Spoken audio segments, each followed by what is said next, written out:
Namaskar. Psychoanalysis and spirituality, Das Mahavidya. The journey of Das Mahavidya now enters the stage of the second Mahavidya, Matara. Our journey shall be limited to a psychoanalytic standpoint on the subject and not to go into the exacting details of the sadhana.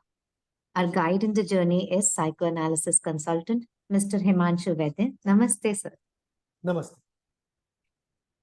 So, can we start with a review of the broad framework of Mahavidyas?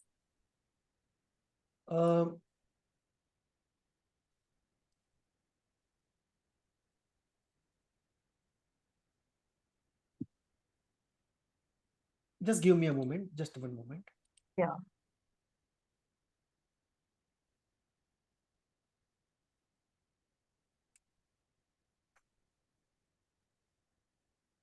It is a good point to start with a review as we move from the first Mahavidya to the second. To review what the whole spiritual package of Mahavidya is all about. Essentially, it is a spiritual enterprise. We are not into the area of geology or nanomaterials. We are in an area of self-knowing and self-transformation. When we are in this area of self-knowing and self-transformation, there are certain constants of human existence. The constants are the constants of the problems of envy, sexuality, aggression, greed, the split being open, the desire to merge, the desire to individuate. These are some of the constants of human existence which you have to deal with, doesn't matter which path you take. So whether it is Mahavidya or Laghu Vidya or whatever Vidya we do, there is no bypassing these problems. You have to deal with problems of aggression.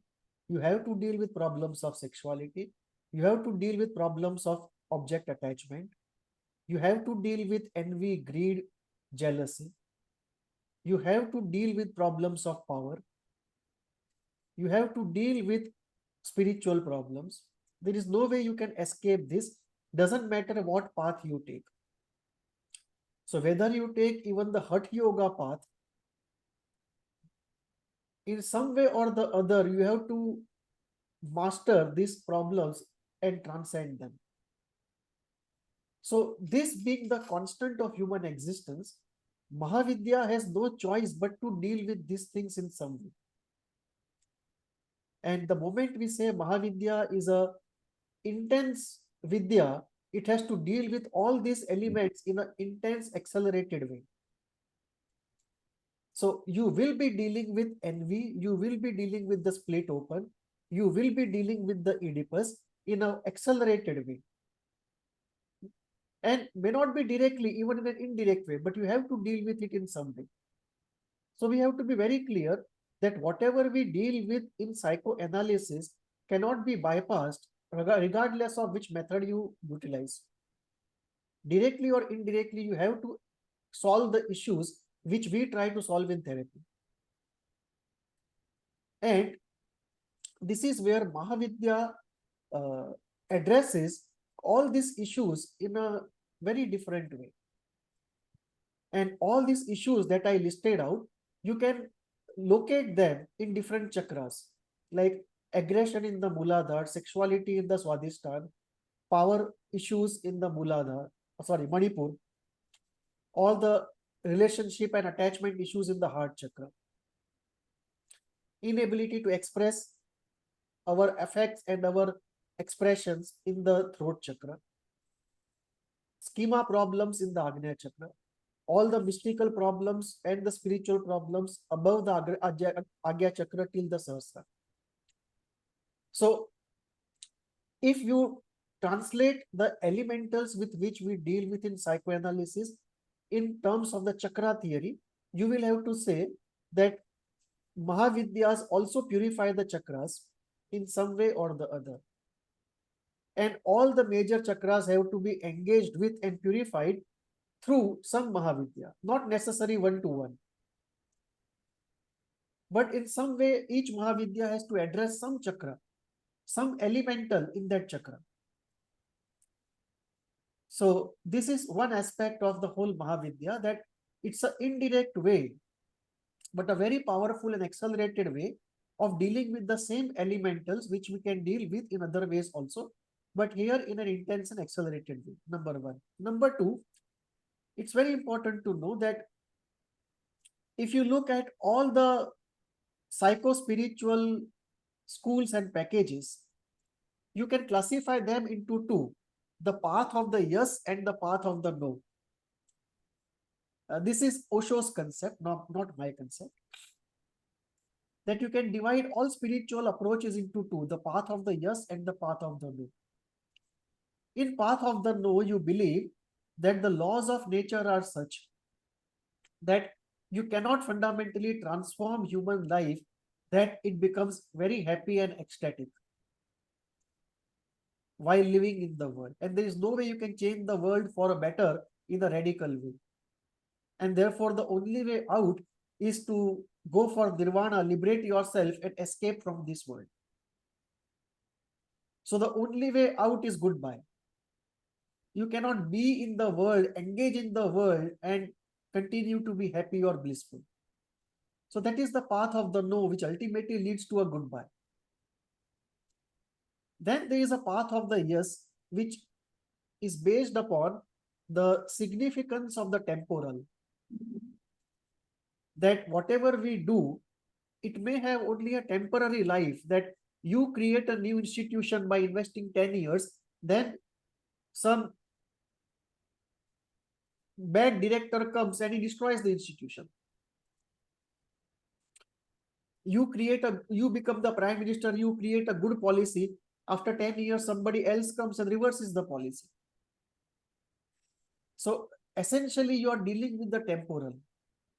So unless we believe in the significance of the temporal, the path of the yes does not make sense. So the path of the yes is based upon three things. One, the significance of the temporal. Two, that regardless of all the injustice and pain, overall, the pleasure is more than the pain. And third, there is something like the journey of the self, which goes into not only the karmic settlement, but also into experiences. So we are here not only to settle our karmas, but also to have new experiences. And unless that path is walked through, there is no way you can liberate yourself. And this is true for both the paths, yes and no. Everyone has a karma and everyone has a program of life. And unless both are reasonably exhausted, there is no way you can go free either on the path of yes or on the path of no. Now, Mahavidyas are on the path of yes. They are not on the path of no, which is very interesting because Mahavidyas are also used in Tibetan Buddhism. So Buddhism by and large is a path of the no, but Tibetan Buddhism has a very strong component of yes, of engagement with the world, of deriving powers, of satisfying one's desires, of following the Tantra mark, because Tantra is a path of yes. It is not a path of no. Some of the sannyas paths are the paths of no. The Puritan Buddhist path is a path of the no. But Tantra is a path of yes. So Tantra does not believe that our everyday is meaningless. That all that we do is meaningless, that the world outside is meaningless, that power is meaningless, that pleasure is meaningless. It does not believe in that. So it believes in expertise in both the areas, inner and outer. So this is a path of the yes. This is an intense path. And very importantly, what they have done is they have created a comprehensive, structured, and a sequenced psycho-mystical approach in Mahavidyas. Now, what do I mean by these words? Think of a sadhak let us say somebody is interested in spirituality, and over his lifetime, he undergoes experiences of extreme destitution, sadness, injustice, exploitation. He undergoes all these experiences. In Mahavidya terms, he is undergoing something that Dhumavati stands for. The person undergoes something which is very beautiful, very delightful, full of light and power and satvikness. The person is nearing Tripura Sundari or Kamala. The person is in the search of knowledge. The person is looking at Matangi. So all the chakras, all the words that the Buddhists talk about, or all the experiences we have, all the intense ones are attributed to some Devi or the other. And therefore, if you look at the life of a sadhak who undergoes variety of experiences, learns from it, and walks further on the path of liberation step by step, all of that is put together in a structured, comprehensive way in these Mahavidyas. That you experience, you navigate the world of aggression, sexuality, power, love, controlling others, letting go of attachments, overcoming attachment and revulsion, gaining mystical powers to control others, to make things happen, even at times to kill the enemies by using those mystical powers. So all of this is put together, the ingredients of worldly success and worldly necessities, and the ingredients of spiritual success and spiritual necessities. All of this has been indirectly put in a very interesting way, in a very ritual involving way, in a mystical mantra involving way in this Mahavidyas. And it's very interesting to see how the standard Mahavidya sequence proceeds. Like usually Kali is the first. And then we have Tara, which we are going deeper today. And then we have Tripura Sundari and Bhuvaneshwari. So what we see is the first two are the most fierce. And then we have the Saumya types. And then again we have fierce types. And towards the end, again we have the two Saumya types. So you have two fierce, two Saumya, four fierce, two Saumya. So in chakra terms, if you talk about, you are first dealing with the bottom two chakras. Then you move to the upper chakras to strengthen the positive. And then again you come back to the difficult part of yourself. And again you go up and end with the positive. You could have easily kept all the difficult Mahavidyas first and all the easier ones later, or vice versa. All the easier ones first and difficult ones later. You can actually make a gradient of the softest to the most fiercest, or fiercest to the softest. But we don't have that kind of a gradient. We don't have that kind of a sequence. Of course, a guru can describe that kind of sequence. It is customized to each individual, how he will proceed from one to the other, what will be the sequence. But the general sequence is very interesting. The most difficult, slightly less difficult, the two soft ones, then one of the most difficult, Chinnamasta, is number 5. And then, like Kali is the most difficult, slightly less difficult is Tara. Then two Saumya, then one of the most difficult, Chinmasta. Then again, one more difficult, slightly less difficult than Chinmasta. Two more. Finally, again two Saumya types. So it's very interesting how engage with the most fierce part first, then go to the more softer, delightful, happy part, again come back to the difficult part, again end with the softer, positive part. Because the last one, if you look at it, Kamla, it's almost very near to a more intense form of Mahalakshmi. Right. So it's very interesting how they have created this whole package. And in that context, we move today.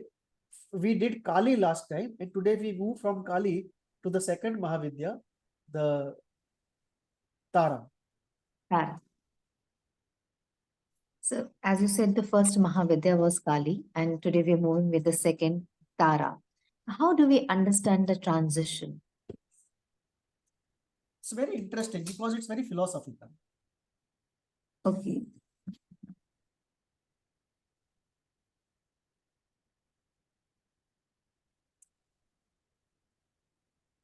One of the rich parts of ancient Indian spiritual approaches is a very enriching and tasty fusion, synthesis rather, of philosophy and the spiritual practice. So philosophically, let us look at it, and spiritually, let us look at it. Philosophically, Kali represents complete inconscience, the dark, condensed, intense, solid ground of being, the ground of the universe. So the philosophy is that Aditi emanates a part of Aditi is God. Aditi, the first one, Sanskrit it means the first one, the one before whom there cannot be anyone, the first one, Aditi. So Aditi or God emanates a part of itself to create what is called Kali.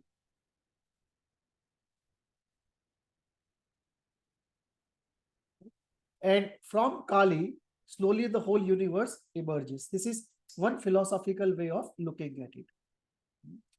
The second philosophical way of looking at it is slightly different. It is Aditi emanates into pure consciousness, and pure consciousness descends into its opposite called pure inconscience, and creating all the worlds in between, all the planes in between. So from pure consciousness to semi-pure, quarter pure, and from heaven to earth to hell and the 7 grades of hell and so on. So from pure consciousness, you come to pure inconscience. That pure inconscious, pure inertia is Kali. And therefore, if we look at the depiction of Kali and Tara, they are very similar. Both are goddesses of destruction as it appears. In Freudian terms, both are representing Thanatos. But there is an interesting difference. Kali represents pure inconscience, pure inertia. So in terms of the spiritual center, Kali represents the pure center of inertia, and that part of Muladhara which is under the influence of the center of inertia. So there is a conceptualization that below Muladhara also there is a center which is actually slightly outside of our legs, below our legs. Just as Sahasrara is thought of to be slightly above the head, there is a center of inertia opposite to it, slightly below our legs. So that is deemed to be the center of inertia. And in the spiritual... So what is that meaning of inertia is the same meaning? Yeah. What Freud talks about in the death instinct, the instinct of inertia, to go back to a state of complete inertia. Because from matter comes life and life comes mind. But even as they come out, there is a tendency to go back. Go back. And this call to return back to the primal state is a call of the death instinct. That the foundation always calls you back. And it requires a lot of energy to escape the gravitational pull of that foundation. So Kali represents that state of pure inertia, and that part of Muladhara, which is of course dealing with survival, pain, savageness, aggression, attack or be attacked, the most brutal form of us, but largely under the influence of the force of inertia. So there is that part of Muladhara, but there is also this part of inertia. So inertia and the bottom part of Muladhara is what is dealt with by, it's represented by Kali. And after Kali, we see Tara. Now, Tara also represents death and destruction in some way, but she is believed to be not the pure ground of inertia that devours everything. Rather, she is represented as the goddess of the crematorium. So here the death is a death out of a vibrant biological activity. It is not out of dissolution into inertia. So in some sense, Tara represents what is called in Gita, Gati. That there is some primary energy which takes you out of the state of inertia into a state of motion. And this force of Gati pervades everything. From an atom where the electrons and the protons are continuously in a spin movement, to people who cannot sit quietly and constantly have to be in some activity, to the mind which cannot be still, has to be in some activity, to planets who cannot remain still, they have to be in some activity, to galaxies which has to be in activity, and to the universe which expands, it cannot remain still. So this idea of Gati, that there is something that is constantly creating motion of everything, that energy which constantly makes sure that everything is in motion, in a way is represented by Tara. Now, it's very interesting to go deeper into what Tara means, because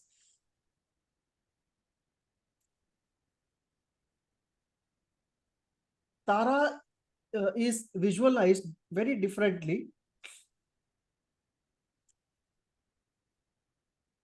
Tara is depicted in Mahavidyas, which essentially is an ancient Hindu concept. And Tara is also found in Tibetan Buddhism. And the two are quite different. In the Mahavidya conceptualization, Tara is always Ugra and very difficult Devi. But in Tibetan Buddhism, they have different forms of Tara. In some practices, some schools, they have 12 forms. In some schools, they have 21 forms. And some, I have read, they even have 51 forms.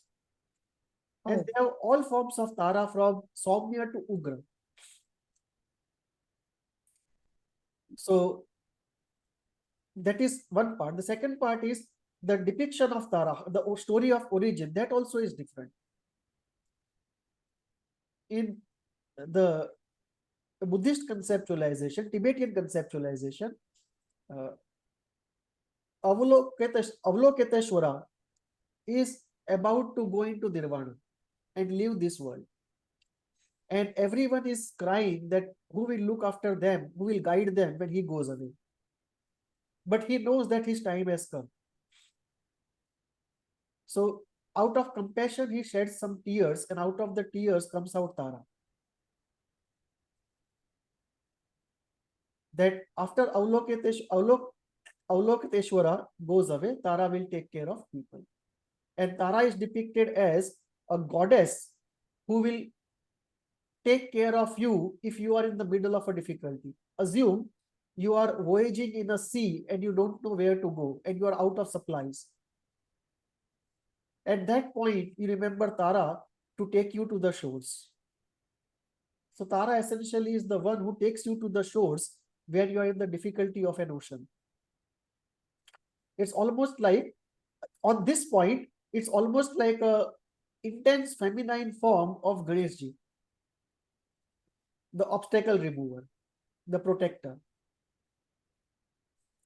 So this is one conceptualization of Tara. The second conceptualization is that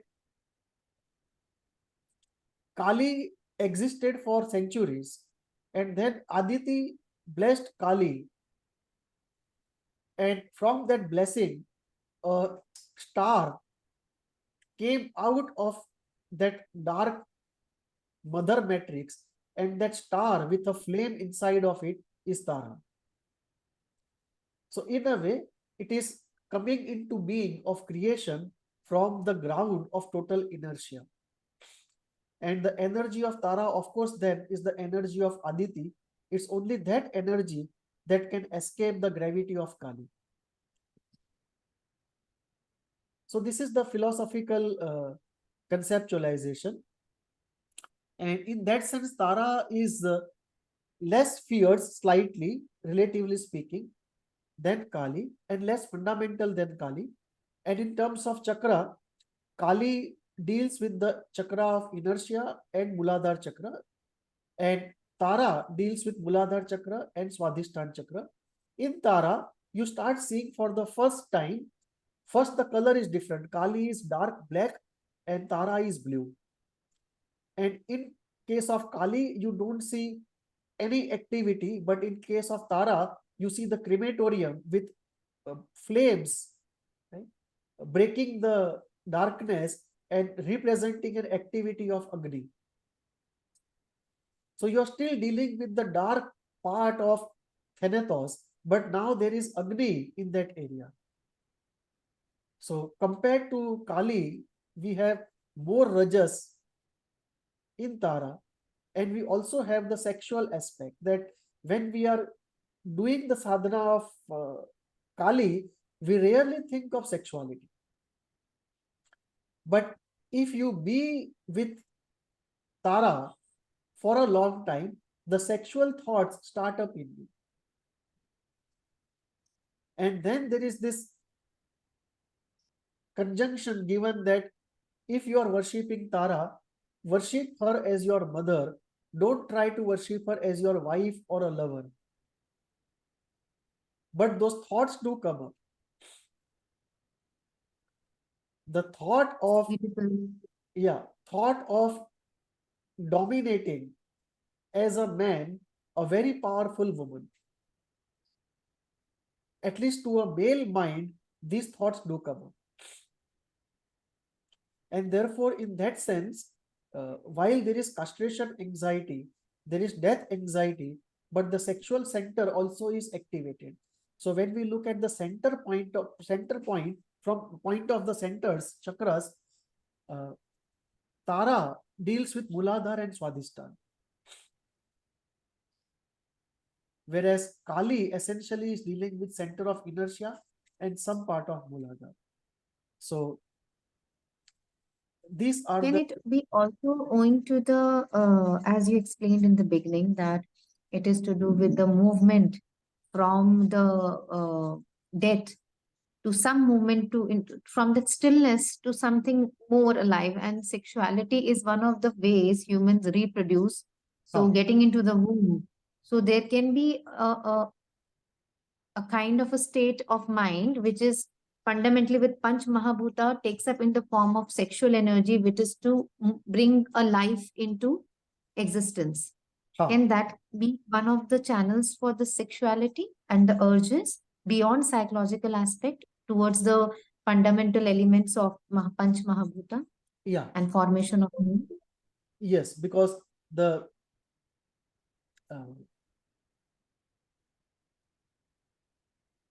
it will be like we are seeing the release of Panch Mahabhuta from pure inertia. Yes. Because Kali is something that devours everything. But because of the blessings of Aditi from Kali is released by transform, some part of Kali is transformed and released, escaping the gravity of Kali into the Panch Mahabhuta. And the universe starts getting created. In that sense, Tara becomes the mother of the universe, because she is the first spark that escapes from that total inertia and starts creating the fundamental Panch Mahabhut, which later are used in different combinations to create the universe. So the universe in that sense comes out of Tara. And then in the universe, of course, life comes about, life reproduces. And then mind comes about, and mind tries to discover where it has come from and what is the purpose. And that mind in turn starts to explore Tara. So when you talk about this, the energy itself in the custody of Kali being inert, what would be the change in terms of power associated with Tara, the dynamics of power from that inert and full of death instinct, yet there is a lot of stillness and then moving. So what is the dynamic of the power associated with Tara, the movement you're talking about? How you can just layer by layer explain the dynamics there? There are two parts of it. One way is what is the nature of the power of these two Devis, and second, what kind of powers you gain by worshipping them. So there are two aspects of powers related to the Devis. Powers related to them in a philosophical sense, and powers you can harness in a mystical sense. So this is how the element of power plays out in that context. The power of Kali is universal and absolute. Everything that, it's like a black hole, anything that goes in cannot come out, is lost forever, and it consumes just everything and nothing escapes it. It's only with the blessings of Aditi that something escapes it. The power of Tara is a power of movement working in the direction of destruction. In the direction of destruction. Yeah, it's like a Rudra force of nature. But essentially, it's a dynamic force. Whereas the power of Kali is the power of inertia. Whereas the power of Tara is the power of a force working, a dynamic force working in the direction of destruction. It's more like entropy. It's more like death. That the forces of death biologically work in us as we start aging. It's like a force of transition. There is a constant movement, more of a transition than just getting lost into the black hole. Right. So it is like this Panch Mahabhut and the force of destruction, degradation, and entropy. And a system can remain, come into being, a biological system can come into being only if this force of Tara is overpowered by the force of Tripura Sundari. The life force has to overpower the death force. And what happens is, over a period of time, as we age, slowly the death forces gain an upper hand. That is how the body starts to age and degrade. So the forces of Tara then becomes more prominent than the forces of Tripura Sundari. And the whole sadhana is how to get blessings from Tara, that her work starts going in the reverse direction. Okay. Because we want to get her blessings, her boon, so that her powers at work are in our assistance, not against us. Just as we want to convert the inertia of Kali into its spiritual equivalent, stability. We want to convert Tara's force of destruction into its spiritual equivalent, immortality. So all the Mahavidyas will stand for some difficult thing which will have an opposite spiritual equivalent to which we wish to convert a particular quality. So inertia to stability, death and degradation into immortality. So sexuality into unrestricted creativity. So this is the one part of it, the powers they represent, and then comes what powers we get. So we are told in literature, and on this we cannot be an expert because we are neither disciples nor masters, but we are told in literature that one of the primary objectives of worshipping Kali is to gain fearlessness and courage. Second is to strengthen the belief in the significance of the temporal. Third is unconditional love. Fourth is the sense of discrimination. Sense of discrimination because we see that Kali is benevolent and blessing and helps us in getting so many mystical powers, even though it appears dangerous. So we put the two together. That something which appears so difficult and dangerous is also giving us so many things. So how do you put the two together and not do generalization?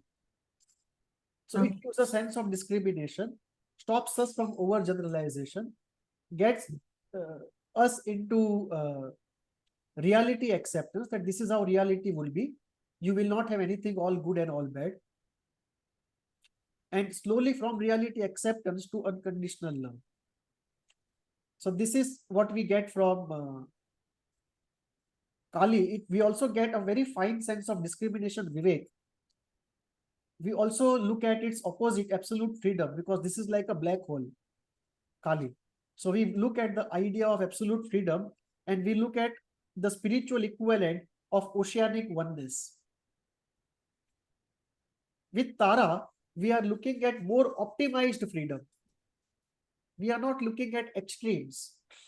So we are looking at a state of enlightenment where we are not actually looking at oneness. We are looking at a state of no thought and bliss. We are looking at something sattvic. So one of the prime areas of related to Tara is agitation, because it represents that gati, that primal vibration. So the vibration leads to agitation. And we want the spiritual equivalent of it, the stillness. And from there, pure awareness, maternal and unconditional love.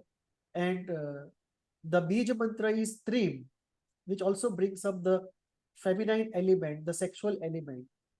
So for Kali, it is Cream, and for Tara, it is Trim. And the Tara mantra is more easily given than the Kali mantra. So these are the powers that are associated with the Tara thing. There are some more. We are nearing time for this session. We'll continue this.